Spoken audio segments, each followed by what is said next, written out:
I'm coming to London.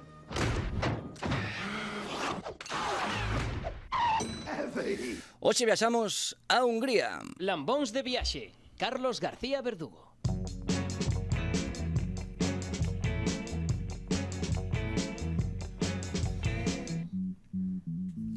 Solo hay que ver lo guapos que estáis, siempre viajando, qué bien lo pasáis. ¿A qué coño os dedicáis? Saúdos, que tal, Lambonciños, como estades? Moi boas noites, unha semana máis aquí en Lambóns de Viaxe, o programa de viaxes da Radio Galega, 54 minutos por diante para falar de viaxes e de aventuras, nesta ocasión que nos levan ata un país fermosísimo cunha capital aínda máis fermosa. Imos viaxar a Hungría, en concreto imos pasar moito rato, moito tempo en Budapest, da man do meu queridísimo compañeiro, amigo Raúl Villares. Que tal, moi boas? Como estades? Moi boas. E, por suposto, estará o meu carón, como sempre, Dani Portela. Como estás, Dani? Moi boas. Imos falar un pouquiño sobre Hungría e sobre Budapest. Seguro que moitos de vos viaxastes porque é un destino habitual, dos que somos aquí viaxeiros en Galicia por distintos temas de conexións. Acaba algún indo en algún momento a Hungría e a Budapest. Que podemos salientar dentro de todo o tinglado que teñen aí montado por los séculos dos séculos? Que podemos comentar? Pois forma parte da Unión Europea, limita con, atención, Eslovaquia, Ucraína, Rumanía, Serbia, Croacia, Eslovenia e Austria. Se poden ter poucas fronteiras máis, porque que é o centro de Europa total. O idioma é o húngaro, pero tamén se coñece como magiar ou magiar en galego. Ten 10 millóns de habitantes, pero tamén ten 10 millóns de visitantes. É curioso como os povos que doblan a poboación no sí, verán. Exactamente. Así. Polas verbenas, debe ser. Logo, así como en deportes destaca sobre todo o waterpolo, pero tamén se entende porque teñen o maior sistema de augas termais do mundo, en covas principalmente. Entón entendes que a eles non lle senta mal meterse na auga. Entón o waterpolo entendes que teña moito pulo. Logo, grandes habitantes deste país son Kubala ou Puskás como futbolistas, ou Fran Lis como pianistas. Logo, a súa capital é Budapest, que ten case 2 millóns de habitantes, é a sétima cidade europea. E sobre todo ten moitos sitios que son patrimonios da humanidade, como dos que falaremos a continuación. E logo tamén é un país que destaca moito polos seus inventos. Temos que agradecerlle, entre outros moitísimos, A ver, o bolígrafo. Que dis? O cubo de Rubik. O boli? Sí, o motor eléctrico e a bombilla de filamento de wolframio. Logo hubo avances que permitiron que a bombilla durara máis, que foi o que fixo Edison, pero de aquí saiu o corazón de grandes avances tecnolóxicos, sobre todo a nivel eléctrico. Eu flipo co do cubo de Rubik. Rubik é un apelido... Sí, é unha loucura. É certo que é moi sinxelo despois, agora que hai tutoriais, resolvelo. Non é sinxelo. É imposible, non? É imposible. Raúl, encántache os deportes, a min tamén, obviamente, pola nosa trayectoria. Hungría é un país moi peculiar nos deportes, pero nos que Evo destaca un montón. Por exemplo, estaban facendo agora o xesto, tanto en remo como en piragüismo son tremendos. Ti, mas eu vivimolo en Pequín, con aqueles Atila Kovacs, creo que era. Vai armarios. Vai armarios, son os grandes padexeiros, son os grandes remeiros, no que destacan son realmente moi bons. Foron moi bons no fútbol, como acabades de comentar con esos dos futbolistas, pero hai outros deportes nos que medraron moi. Teñen unha das maiores goleadas da historia dos mundiais. Exacto. Creo que un 10-1, non? 10-1, efectivamente, contra El Salvador. Destacan tamén en lanzamento de martelo. Home, sí, es que están moi cachas. Están fortes. Esgrima e natación. Bueno, pois falaremos un poquinho de Hungría, pero casi todo o que pasa en Hungría, pola os que podemos ir poucas veces, casi sempre temos que facer unha parada normalmente máis grande que no resto dos sitios do país, en Budapest. Que podemos comentar rapidamente sobre Budapest, Dani? Pois ten a sétima cidade de Europa, ten case 2 millóns de habitantes e destaca entre, claro, era media cidade de Buda, media cidade de Pest, o Danubio no medio. Destacan, por exemplo, o Castelo de Buda, a Avenida Andrassy, a Praza dos Heróis, o Metropolitano direino, metropolitano do milenio. É curioso esta cidade porque é unha das poucas que co paso do tempo foi disminuindo en poboación, unha cousa un pouco rara. É certo que hai unha zona da cidade que non cabe máis xente, a zona elevada da cidade está todo apertadiño, pero ten cousas simpáticas. Claro, é que ten si non chega aos 2 millóns de habitantes, ten case máis de 4 millóns de turistas que o visitan. Convirte isto en que é a cidade número 25 en visitantes en do turismo, mundo, bueno. En turismo. Pois un deses 25 millóns de visitantes que pasou por aquí Budapest, Raúl Villares, que está connosco hoxe en Lambóns de Viaxes. Isto é Lambóns de Viaxes na Radio Galega. Comezamos. Lambóns de Viaxe, Radio Galega. Mira, horrendo.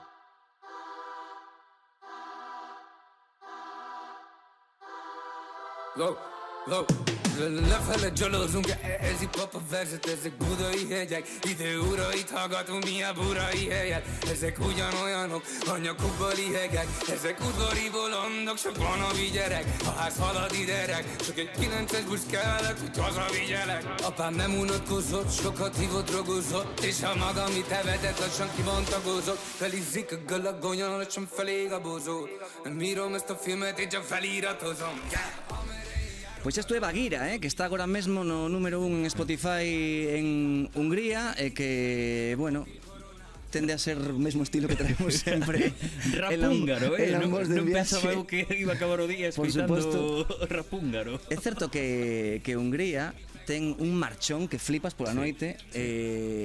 Estamos desordenando como sempre todo, pero xa que sona esta música, é certo que Budapest en concreto está cheo de sitios para ir de festa. A min coincidiu un fin de ano que nunca sabes, estás como desorientado, e no primeiro sitio que fun acertei, e teño a sensación de que todo o mundo acerta cando entra nun local en Budapest e vai de marcha. Non sei se tipo ideches, Raúl. Non é difícil. Pulsamos a noite de Budapest, os famosos Ruin Bar, e non só os Ruin Bar son aqueles locais vellos que se caían e que eles renovaron e convertiron en lugares de ocio, pero de marcha. Ruin de ruína. Exacto. Sí. Vale. Bares en ruína, edificios en ruína. É total, de un problema sacaron unha oportunidade tremenda eles. Tremenda. E hai uns que son, digamos que máis actuais ou están máis de moda, máis chic, máis amañados, e outros que non tanto. Ti podes atopar unha moto da Segunda Guerra Mundial, como podes atopar unha casa bella prácticamente sin facerlle nada, moi pop, tamén ao mesmo tempo moi bizarro, non?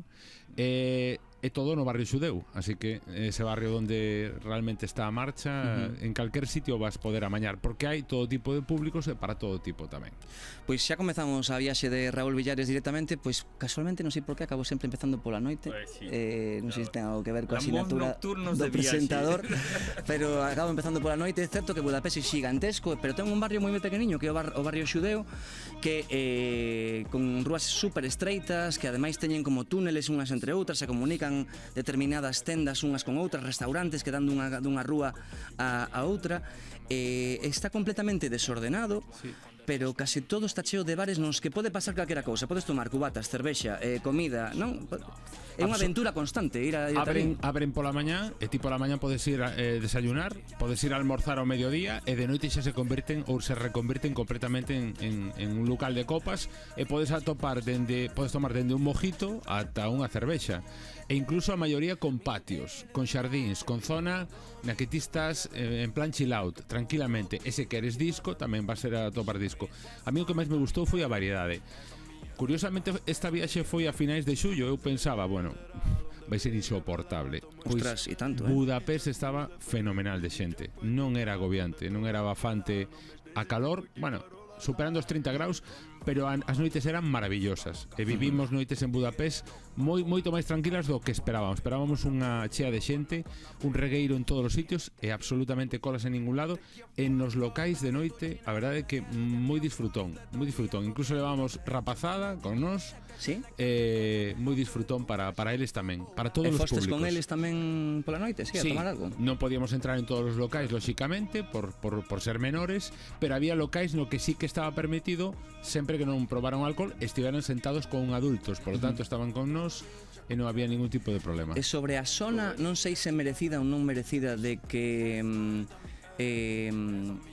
son alborotadores os húngaros e que podes ter algún problemiña se vas un pouco mamado, un pouco borracho e tal, ti que como o viviste? Moita seguridade, Sí? policía controlando, moitos gardas de seguridade nas portas, que eses para min eran os que máis medo metían, parecían prácticamente xente do leste, ¿no? Sí, sí, lanzadores de martelo, sí, lanzadores ¿no? de martelo retirados que estaban todos para porteiros de discoteca. Sí, sí. Pero había moita seguridade co cal o turista, o visitante síntese seguro porque a maior parte da xente é de fora e eles están esperando que ti te sintas cómodo. E como é unha zona tan pequerrecha e hai policía presente, está por ali, pois hai respeto sobre esa situación. Ademais, é curioso, entras por donde entres por o barrio xudeo, podes atopar pois parte do antigo gueto, porque está cerca do gueto, podes atopar os xudeus nos estivemos Os ortodoxos, vamos. Os ortodoxos na víspera do sábat entramos nos, xa estaban en sábat, estaban fora na calle, xa non podían nin eles tampouco sair de marcha nin moverse, así que deuse esa circunstancia moi interesante. Esta era outra pregunta que me quedaba para ti. Nesa zona do barrio xudeu, na zona de ocio, Sí. na que sucede moitísima da vida nocturna de Budapest, bueno, e diurna, canto queda especificamente dos xudíos? Quedan 2 ou 3 rúas que son prácticamente deles. Tendas, restaurantes, ceamos nun restaurante xudeu, unha noite fantástica, cunha atención exquisita e unha cociña estupenda. O goulash tomámoslo ali e a verdade é que eu probaro só unha vez, pero este pareceume maravilloso, fantástico. E durante nesas dúas rúas ti notas que non estás en Budapest, é como se estiveras pois eso, en calquer cidade europea, xudeo ou mesmo en Israel, porque todo o que se move, todo o que xira por ali, as xentes, as vestimentas, as tendas, os establecementos, incluso hostais e apartamentos turísticos son deles.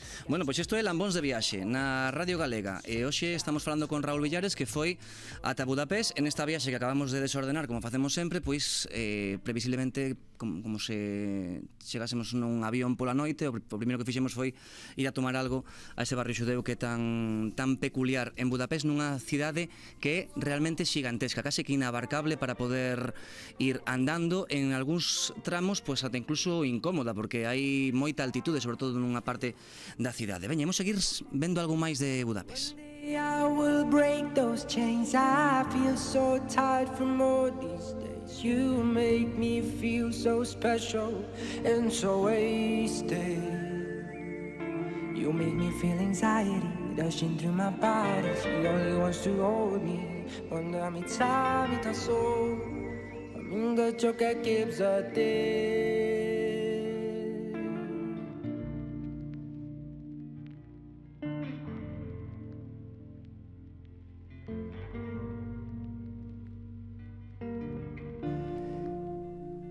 E agora que baixamos un pouco o ton, verdade? Estamos escoitando Four Moods, que é outra das cancións que máis se escoita agora mesmo en Hungría.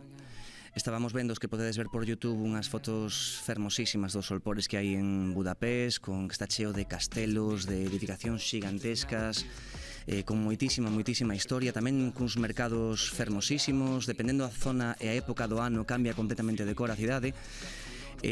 Cando un chega a Budapest por primeira vez, faiselle complicado entender exactamente como está estructurada a cidade e as dimensións reais, porque nos mapas sempre parece que engañan un pouco, non? Sí, fundamentalmente o Danubio que marca todo, non? Divide as dúas cidades, Buda e Pest. Buda a parte alta e Pest esa chaira inmensa na que ti se te subes a Catedral de San Estevo podes ver en 360 graus, moi recomendable subir a torre, poder ver toda a cidade e aí daste conta do extendida que está, do expandida que está a propia cidade, que é realmente, se te plantexas ver todo, é inabarcable. Tes que elexir, como sempre, proporción de tempo e do prioritario, do que é mellor para manexala. Pero hai algo que teño que decir, que o transporte público é fantástico, chegas a todas partes, tanto en metro, aínda que hai creo que 2 ou 3 liñas, non hai máis.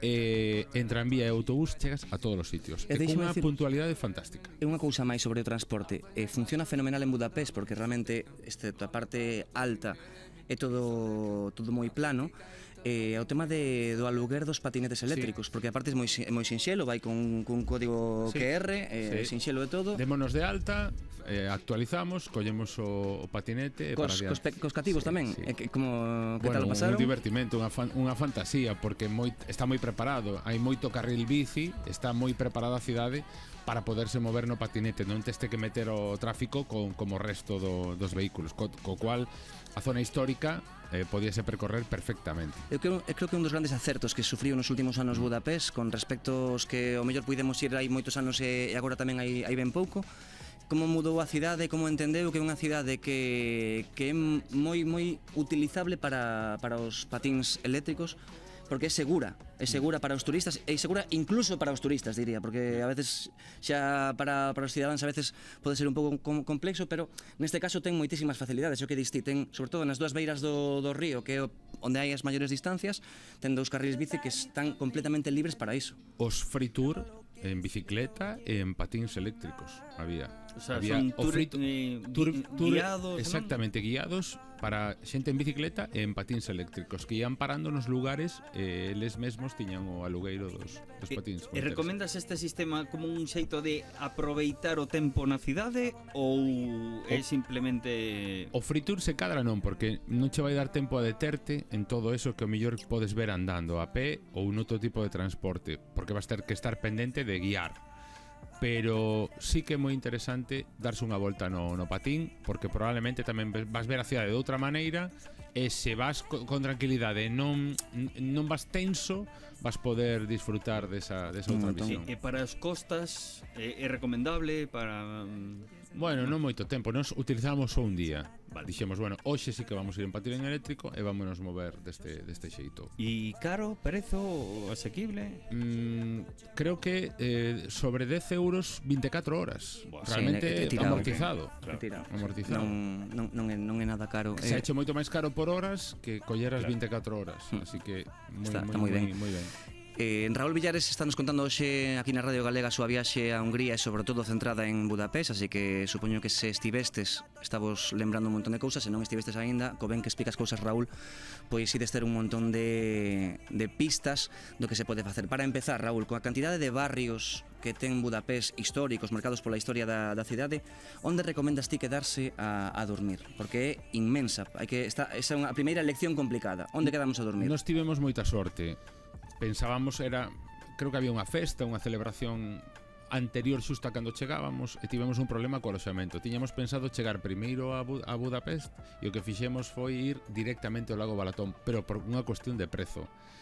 E subiu aínda así o prezo cando conseguimos alugar en Budapest un apartamento ao lado do Parlamento, a 5 minutos andando.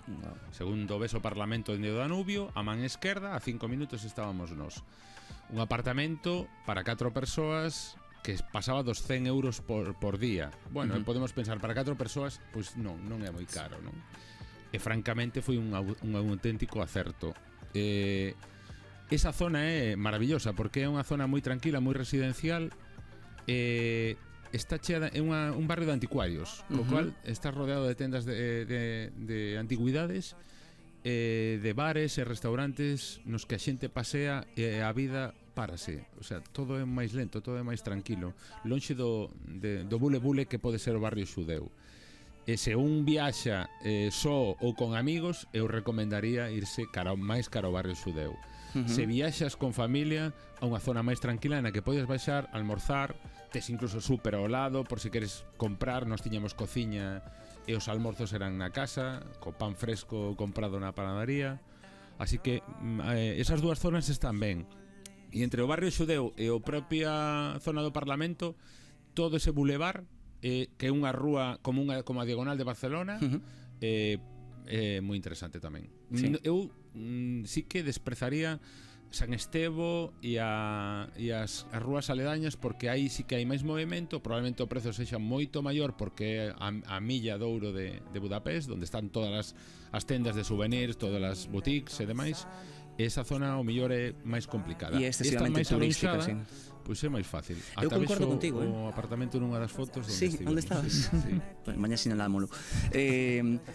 Concordo totalmente coa idea, A verdade é que si vas así un poquinho máis a algo máis como de marcha, sabes que vas a orientar Sí, que a túa viaxe para as noites ou para sair a cenar Exacto, e queres chegar exacto. andando aos sitios. O barrio xudeu está moi preto do mercado, está moi preto xusto do barrio xudeu onde están todos os bares, e esa zona na que falas ti moito máis preto do Parlamento pero a esquerda, para estar tranquiliño e máis en familia e tal, pode estar moi ben, pode estar moi chulo. Bueno, imos intentar Dar claves, sí, dar as claves para se temos 2-3 días en Budapest, que poderíamos facer para intentar ordenalo ben. Non sei se te estou agora facendo un atraco ou non, Non. pero como recomendarías Fácil. ordenar 3 días en Budapest? Fácil, hai que dedicar un día ou unha mañán ou o tempo que se dispoña para visitar Buda, o outro lado do Danubio, a parte alta, onde está o castelo de Buda, mal chamado castelo porque non hai tal castelo, pero é unha zona fortificada moi bonita, e onde está o baluarte dos pescadores, que lle chaman. Toda esa parte alta é un paseo maravilloso para ver Buda para ver pés dende o lado de Buda. É unha zona na que cun Fritur faise voando. Nos fixémola en Fritur, collemos o metro, cruzamos o río. A Ponte dos Candados estaba en obras, entón tivemos que ir por outro lado, por outra ponte. E chegamos arriba, punto de encontro, e nunha tarde vimos todo Buda, e foi un paseo maravilloso. Subes pola residencia de Orbán, do primeiro ministro húngaro, ves o baluarte dos pescadores, é fantástico. Se hai tempo, ata aí un pode quedar a cear ali, que vai ver a cidade de outro punto de vista maravilloso, e a baixada incluso é un paseo sensacional. Así que eu diría que nunha mañá, nun día, dependendo do tempo, hai que pasar por Buda. E logo ten moitas posibilidades. O centro, Parlamento, Praza da Liberdade, San Estevo, é manexable nunha mañán e nunha tarde para velo con calma, así que un pode velo. Tes que dedicarlle unha mañán tamén ou unha tarde aos baños, elexir en calquera das posibilidades. Que moita xente quere entrar no Parlamento, non, que é típico intentar entrar, eso que a xente saiba que require produción, require tempo, míralo ben con calma, reservar entrada, porque se vas ali intentar encontrar é moi difícil nestes momentos. Aí non sei que se podía, agora é moi complicado, verdade? Nos en canto miramos xa non había prazas, Claro. Era imposible poder velo. Creo que é o segundo parlamento máis grande do mundo, o segundo ou terceiro, é unha obra de arte maravillosa. Recordache, as miñas fillas decían que parecía Hogwarts, Sí. que recorda Hogwarts. Incluso o paseo de noite é maravilloso. E tamén, non fixemos, pero creo que é moi recomendable o paseo en barco polo Danubio de noite. Non ten por que ser cear. Escoitábamos os barcos, víamos dende a fiesta do apartamento que había marcha incluso de noite nos barcos, era como discoteca, había copas, co cual de noite o Danubio permite unha visión tamén das dúas partes, de Buda e de Pest. Entón, en 3-4 días, se combinas todo iso que comento, baños, visita a Buda, paseo por Pest polas zonas principais, o propio paseo en barco, e incluso ir a illa que hai no medio da cidade. Hai unha illa que divide as dúas partes e que ti podes pasear. Nos fomos o último día de despedida a dar un paseo pola illa que era como perderse no Retiro, pero inmenso. É un parque, entón. É o parque natural. o retiro de Budapest, pero no medio do río, é unha pasada. O pulmón de Que Budapest. eso te indica o ancho que pode ser o Danubio ali, Sí, claro, porque é xigantesco a idea que che fai. Entón, para ir aos baños, tes que levar o tu bañador, tes que levar gorro, chanclas, que hai algunha... Alugan todo, non hai problema. Se vas en nada, non vas ter ningún problema en poder mercar absolutamente todo ou alugalo. Se levas, nos levábamos chanclas, levábamos bañador e levábamos toalla, así que non había máis que pagar a entrada e para dentro. Non é obrigatorio levar gorro, por exemplo? Non, nos baños nos que fomos, a piscina central sí que era para nadar, exclusivamente para nadar, nos Xesteni, non sei como se pronuncia. Estou retrasando o tema porque non sei pronunciar os malditos baños. Son famosísimos, non? Da igual, vas poder encontrar o nome, pero non vas a pronuncialo. Xesteni, bueno, como se chamen, ten unha piscina central casi olímpica, aí sí, aí está dedicada ao baño con gorro. E logo tes interior e exterior. Estábamos a 30 graus e había xente que estaba no interior que prefería mollarse a 14, a 16, a 20, todas as temperaturas, todo tipo de piscinas e as termas que ti queiras para pasar o día, a tarde. Eu creo que unha tarde ou unha mañán é suficiente, porque senón saes dali coas pulsacións a cero. E enrugado. E enrugado completamente. É curioso porque teñen unha cultura enorme de baños termais en Hungría. Na cidade, en Budapest, hai dous baños moi famosos. Un son os Geller, que son, digámoslo así, máis pijos, verdad? Sí, Son máis sí, posh. sí. E outros son estes que non sabemos nombrar, pero que é espectacular, porque é como estarte bañando nun sitio que está todo cheo de estatuas. Parece casi unha catedral invertida na que hai unha bañeira xigantesca. Está petado de xente, non só no verán, que é sinxelo, eu creo que o fácil, non a 30 graus, sino no inverno. Por exemplo, a última vez que fui eu, que foi en fin de ano, estábamos a menos non sei cantos graus e había xente que estaba ali, que claro, que dentro da piscina estás ben, pero tes que ir coa toalla despois ata adentro, e ese tramo eu non sei como hai xente que non se criogeniza, Ou que se che quedan pegados os peixes. Sí, vas deixando un nocello, despois ao xeonllo, sabes? O Terminator. É brutal. Entón hai como estes dous baños que pugnan moito polo liderado na cidade, e son completamente distintos en canto a xente. Non sei ti se puideches, polo menos, espiar un pouco o que pasaba ao redor dos Geller, ou chegaches a baixar tan abaixo na cidade ou non? Non baixamos tan abaixo, non fomos aos Geller. Fomos directamente en metro a estes. Pero mira, nos que estábamos vendo por YouTube é o que ten no fondo Raúl, é unha pasada. E os Geller é justamente esta zona da cidade que é moi famoso, son moi famosos esos baños porque hubo un anuncio hai moitísimos anos que os que fomos a EXB, verdade? De Danone ou algo así creo que era, que pasaban nestas piscinas que están cheas de columnas por dentro. Dicíasme que non chegaches a ir. Non chegamos a ir a eles. Ata ali. Dedicamos a mañán ao parque que hai, ao castelo que hai a 10 minutos prácticamente, un castelo que recorda os castelos antigos de Transilvania, o parque que está pegado aos Szepčeni estos. Unha mañán que choveu de repente unha treboada increíble. Tiñemos medo de ir aos baños a treboada, pero bueno, escampou e ao final tardamos 10 minutos en chegar a eles. Impresiona esa construcción neoclásica, o poder entrar, como a cultura do silencio en exterior, non, que era un bule-bule, a xente movíase, falaba, ría, pero no interior eran baños silenciosos, todo o mundo estaba calado, falaba baixo, era como moi balneario. Que chulo. Lembras canto costaba aproximadamente estes baños que estamos vendo, os que estamos por YouTube desde detrás no teu fondo? Todo o día creo que 15 euros. 15 euros, son relativamente baratos.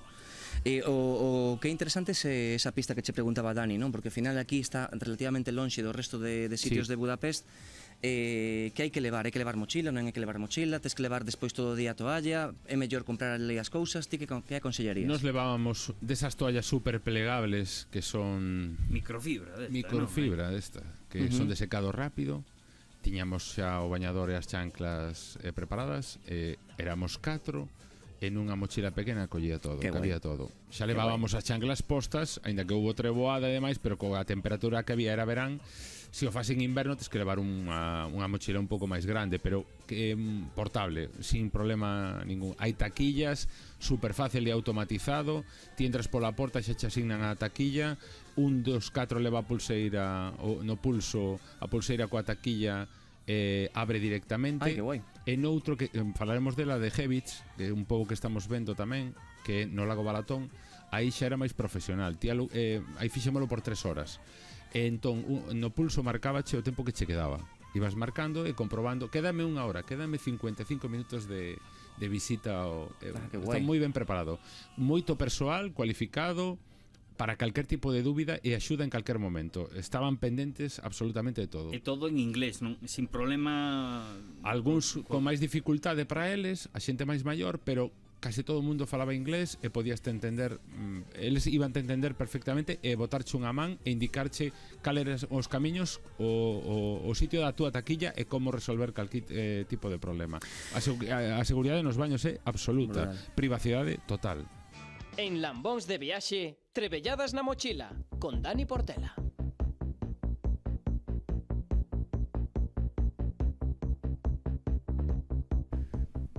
E antes de volver ata Budapest e a Hungría con Raúl Villares, faremos unha pequena paréntese na sección habitual que ten Dani Portela coas súas trebelladas na mochila, os aparatos, as cousas que vai descubrindo, que hoxe é, Dani, Oxe, Que? é unha páxina web que che axuda a saber canto podes percorrer nun tren en máximo 5 horas. eso está guai para os viaxeiros, porque cando vas por aí fora de viaxe, che din, viaxaxe ben en tren, pero a veces é complicado saber a que distancia están as cousas e como te queres mover. Esta aplicación mide ata 5 horas, diche, desde calquera estación de Europa a onde te podes mover, non? Sí, ti entras en chronotrains.com, este crono con CH, Chronotrains. Chronotrains, sí. Entón, o que faz é picas nunha das cidades e dache ata onde chegarías en 5 horas. E do que estiveches mirando así, que é o que máis te sorprendeu? Hai cousas curiosas, como por exemplo, dende París chegas, abarcas toda Francia e chegas hasta Francia, Holanda. Hai os trens, por exemplo, que saen de Londres, chegan ata Luxemburgo en 5 horas. Wow. Logo tamén se pode ver que canto máis pobre é o país, menos percorres en 5 horas. ¿Ah, sí? E iso, claro, A axúdache. ver, e onde se percorre moi pouquiños kilómetros? Pois mira, por exemplo, en Bulgaria ou Rumanía, Sí? aí ves, picas na estación central e o que abarca é moi pouquiño. Comparado con países como, por exemplo, Berlín, que con Berlín abarcas casi toda Alemania e chegas casi a Múnich en 5 horas. Claro, son extensións que tamén non collen moitas montañas, eso tamén afecta. Pero onde hai tren rápido, ves que eso... Eu cheguei a Budapest de Viena. Podes...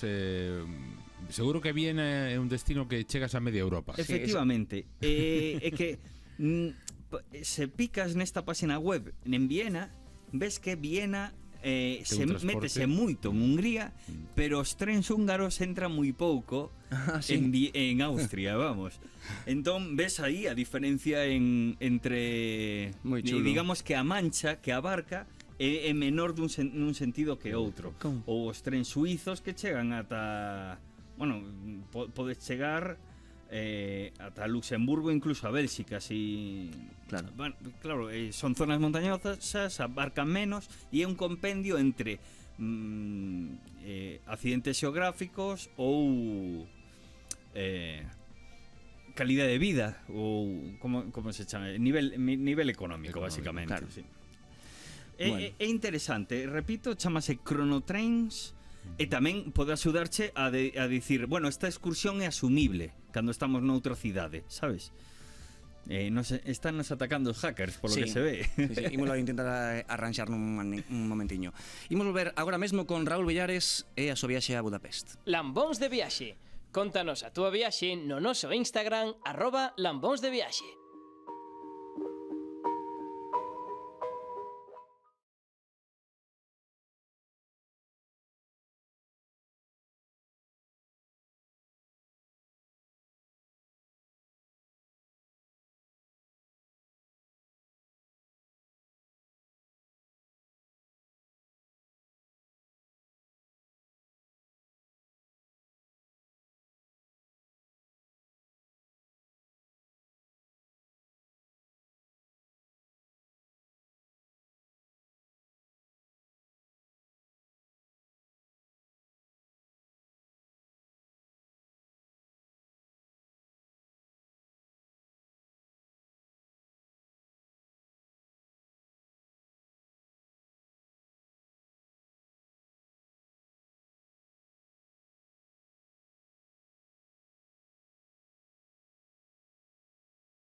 Amíg várnék 1001 évig, hova mennél el?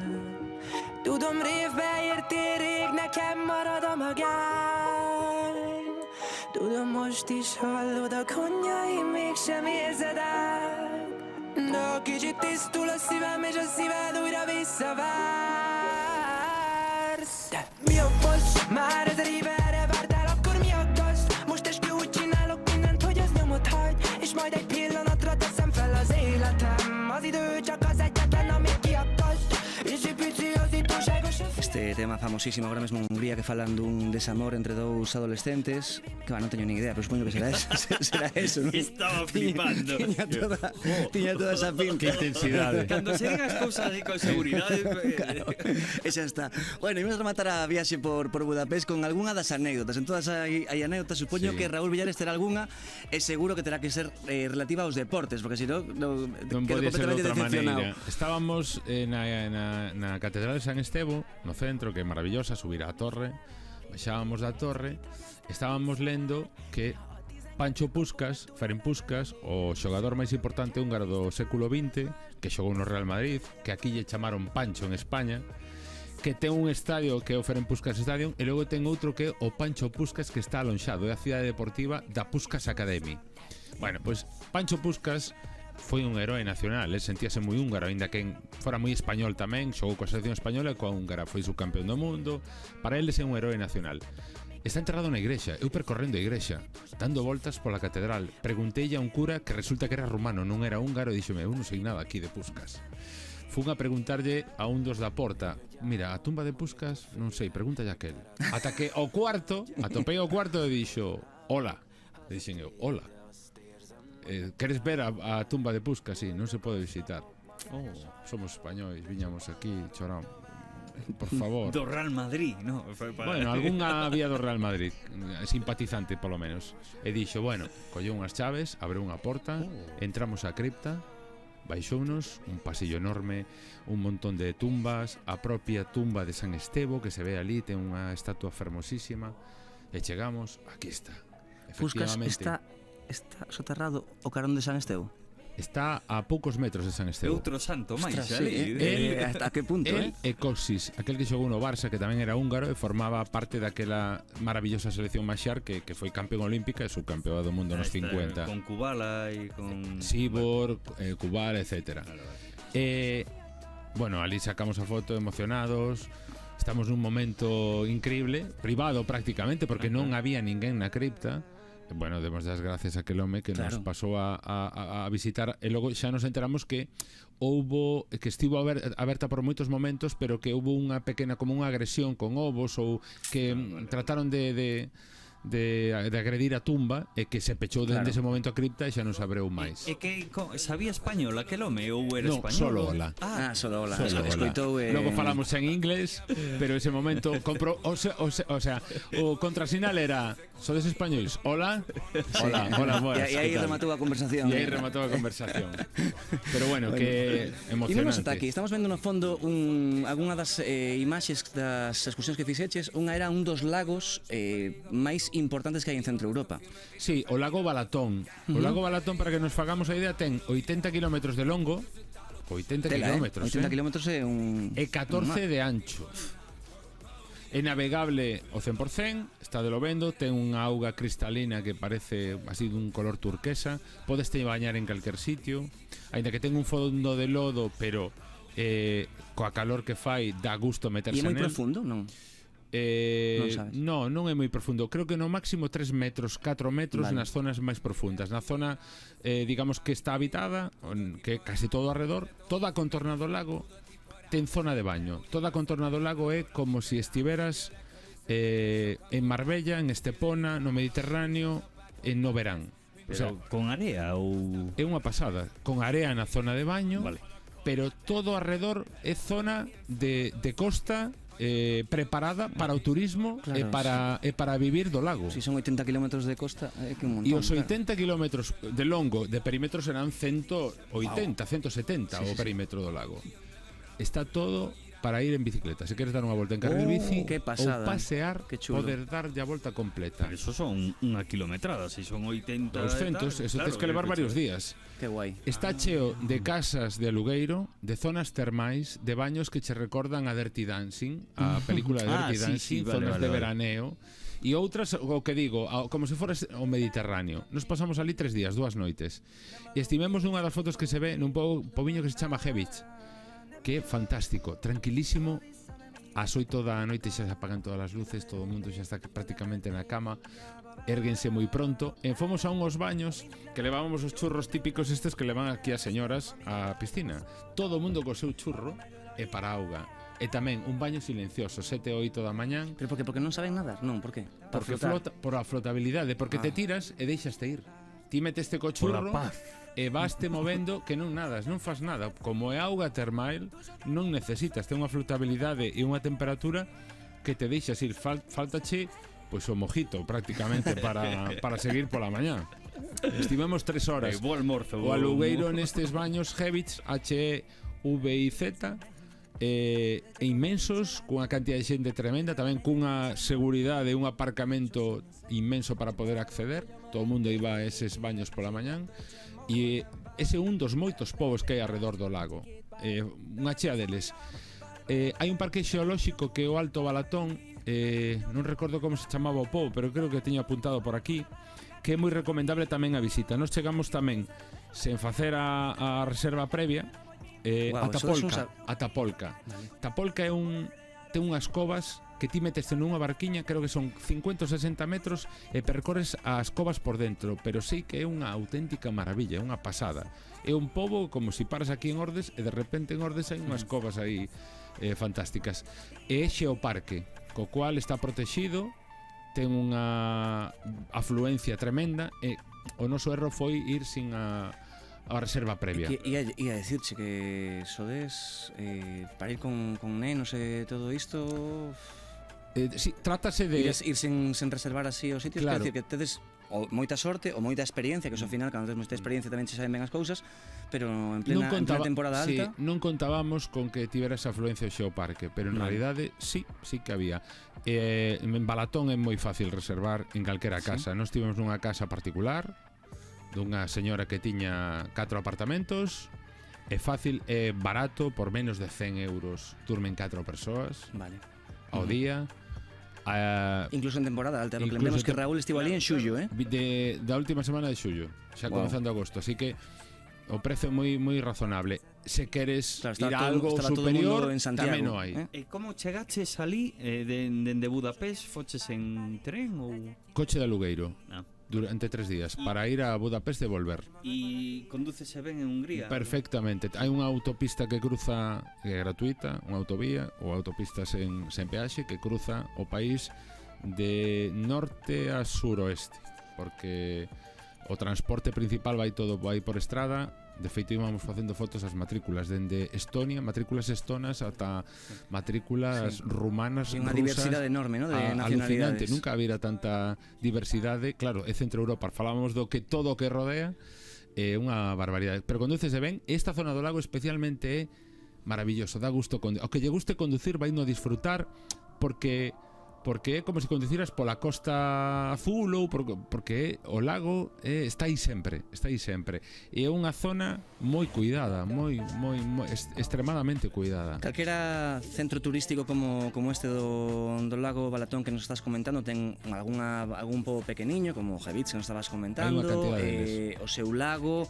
algún atractivo, e case todos teñen unha edificación, unha igrexa, algo que é protagonista. Que é o que é protagonista como edificación no lago Balatón? A Basílica é unha antiga abadía que está na parte máis alta de todo o lago, por iso chama tanto a atención. É dunha construcción de pedras blancas, casi como as igrexas ortodoxas, aínda que é unha igrexa católica. É fermosísima a vista dende arriba, porque está na parte máis estreita do lago. Se baixas dende a Basílica a 2 km, tes un ferry no que montas o coche e cruzas directamente xa embarcado, metes o coche no ferry, como é a parte máis estreita son 4 km, en 10 minutos estás na outra parte do lago. E dende aquí arriba tes unha visión periférica de todo. Nos chegamos, había música en directo ali fora da Basílica, nunha zona, había como un concerto de música clásica. esa parte, ese baluarte na posta do sol é estupendo. E ademais é un paseo no que destacan tres cousas. Todo o que rodea o poviño, porque é un poviño como de conto que hai ali. O pemento, a paprika, que é moi húngaro, moi húngaro. A rosa, que é a lavanda, é a auga a flor da lavanda, que teñen por todas partes. E os cubos de Rubik, que os hai por toda Hungría. Sí. Ti sabes resolvelo? Non. Non, eu non Ti, sou. Dani? Eu Tiña facía moi rápido unha cara. Teño expertos na casa, pero eu non. Sí. A miña nai era Con moi claves e estas cousas, pa en tempo, sí. É unha pasada. Eso, Xa que, como resolve a xente estas claro, cousas. non sabíamos que Rubik era húngaro, pues, ata que, claro, vimos tantos, terá que ser húngaro. Hai tan cubis de Rubik por todos os sitios, claro. Estamos rematando, a viaxe. Queda un minutiño para marchar de Budapest do lago Balatón. Simplemente gustaríame que do teu gusto Sí. e do teu estómago, que foi a comida máis rica que lembras destas vacacións en Hungría. Carai, a cea no restaurante xudeu foi moi boa. Lembras o nome? É que eu tampouco, seguro que fomos ao mesmo sitio, que é un moi típico que é Está nunha esquina, pero non lembro o nome. Fomos comer a un día a un dos Ruins Bars, os máis coñecidos. Estivo ben, pero non foi a que máis me gustou. Pero digo que a cea que máis me gustou foi volvendo do barrio xudeu andando, que decidimos ir andando media oriña ata o apartamento andando, nin bus, nin nada, era noite fresca, boa camiñata, media hora, e paramos a cear os famosos langos, que é a pizza húngara, ou que serían unha torta frita de fariña, a que lle poñen de todo. Pode ser salame, pode ser calquer cousa, é extraordinaria. E os langos eran o sitio, creo que se chamaba Langos Hungar Bar ou algo así, era moi sinxelo, pero vendo as recomendacións e preguntando tamén no Free Tour, decían, si vos cadra parade neste dos langos, que é o máis dos máis famosos. A verdade é que esa cea, pois inolvidable. Que chulada. Bueno, que gran viaxe, pero non quero deixar marchar a Raúl sen o último atraco que facemos sempre para buscar un recunchiño por aquí, por Galicia. Veña. En Lambóns de viaxe, recunchos.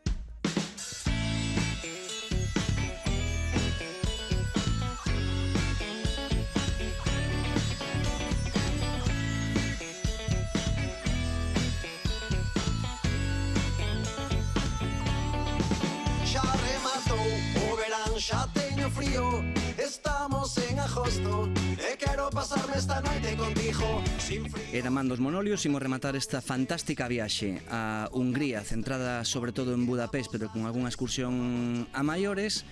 Pero antes de marchar, Raúl Villares, eu sempre lle pregunto aos nosos lambonciños de viaxe que cando están por aquí preto, onde nos recomendan ir. E Raúl xa deixou varias pistas, pero hoxe ten que deixarnos unha máis. Pois unha máis que fixen este verán e que acostumo a facer todos os anos, porque así me leva sempre buscando a auga, os ríos e o río Sor. O río Sor que nacen augas das Pontes, un pode coller a estrada das Pontes cara a Ortigueira, e polo camiño vais a topar un sitio que é o Concello de Mañón.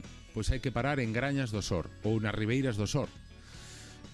Baixas o coche ata un lugar recóndito casi prácticamente olvidado, hai unha zona de descanso, podes facer unha parrilla, podes levar os bocatas, podes facer o que queiras, deixas o coche ali e arredor do río tes a camiñata que ti queiras, como se queres chegar á desembocadura prácticamente no Barqueiro, que son moitos kilómetros, pero aí tes un bo paseo. E se non, se tes canoa ou se tes táboa de surf, na desembocadura do Sor tamén hai un bo paseo. Pero esa zona de Grañas do Sor, moi interesante para pasar unha tarde ou un día completo, que ali un podese meter no río tamén. Wow, imos ter que escoitar no podcast varias veces este programa, porque está cheo de pistas. Rematamos con esa recomendación das Grañas do Sor de Raúl Villares. Foi un auténtico placer, mil gracias como sempre por vir ata aquí. Ata a próxima. Gracias, Dani. Boa noite. E a todos vos lamonciños, gracias por estardes aí. Vémonos, escoitámonos a próxima semana aquí en Lambóns de Viaxe. Adeus, un saúdo.